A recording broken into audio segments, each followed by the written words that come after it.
ஓவியனும் வரைந்ததில்லையே உன்னை போல் ஓரழகை கண்டதில்லையே.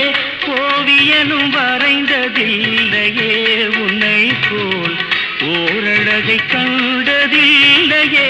காவியத்தில் நாயகி, கற்பனையில் ஊர்வசி, கண்களுக்கு விளைந்த மாங்கனி, காதலுக்கு வளர்ந்த பூங்கொடி. விழியிலே மலர்ந்தது, உயிரிலே கலந்தது, இன்னும் பொன்னழகே அடடா.